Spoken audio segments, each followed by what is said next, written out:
नमस्ते दोस्तों, मेरे चैनल में आपका स्वागत है। मैं डिसीजन मास्टर फार्मेसी। दोस्तों आज हम बात करेंगे इस एहतियाती तेल के बारे में बात करेंगे। दोस्तों इसके मेन यूज़ बताएंगे, इसके साइड इफेक्ट बताएंगे, इसकी एक्सटर्नल डोज बताएंगे, इसकी फुल जानकारी हम आपको हिंदी में देंगे। तो दोस्तों इसी तरीके की दवाई की मेन जानकारी हिंदी में पाने के लिए हमारे चैनल को लाइक और सब्सक्राइब और साथ ही बेल आइकन दोस्तों जरूर दबा दीजिए, ताकि जो न्यू वीडियो डालें उसका नोटिफिकेशन आपको सबसे पहले मिल सके। तो चलिए दोस्तों वीडियो शुरू कर लेते हैं। तो दोस्तों आज हम बात कर रहे हैं इस एहतियाती तेल के बारे में बात कर रहे हैं। दोस्तों एक आयुर्वेदिक तेल होता है दोस्तों, ये कुछ अपने अलग अलग ब्रांड नेम से मार्केट में मिल जाता है दोस्तों।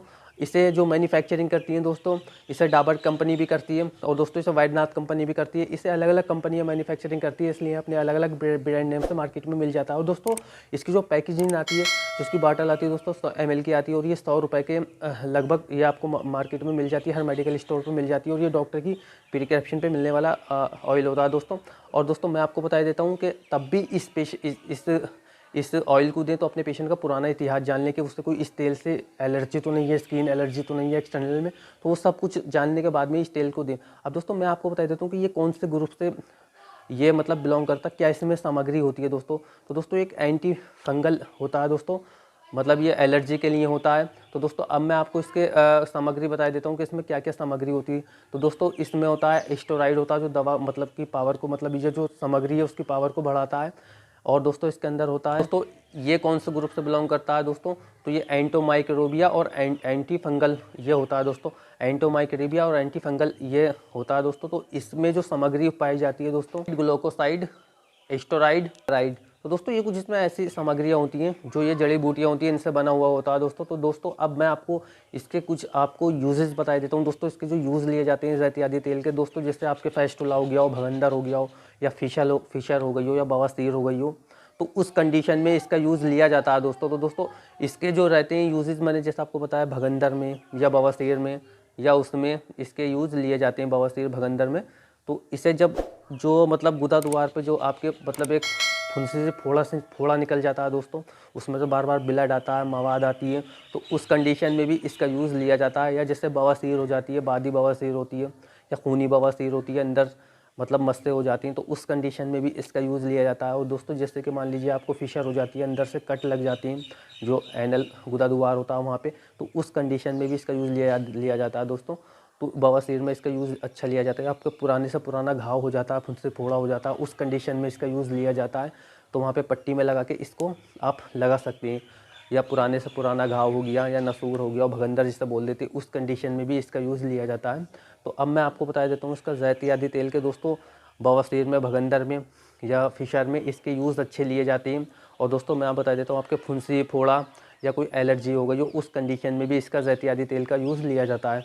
अब दोस्तों मैं आपको इसकी कुछ डोजेस बता देता हूँ, इसे लगाना कैसे होता है। तो दोस्तों इसे एक्सटर्नल में इसको, जैसे आपका कोई बवासीर है, भगंदर है, फेस्टुला है, या मान लीजिए फिशर है, तो इससे जहाँ आपका जो रेक्टम होता है, गुदा द्वार होता है, जहाँ टॉयलेट की जगह होती है, ये बीमारी वहीं से चालू होती है। तो इसे अपने उसमें या तो एक 5 ml का सिरिंज लेके आप उसमें भर के 5 ml और उसे अपने पुष्प कर लें गुदा द्वार पे, या आप उंगली से ग्लव्स पहन के उंगली पे लगा के और उससे भी गुदा के चारों तरफ उंगली पे लगा के उससे मालिश कर सकती हैं। और दोस्तों इस बीमारी में आपको बाथ टब ज़रूर करना होता है कि आप गर्म पानी में अपनी सिकाई ज़रूर करें इसे लगाने के बाद में।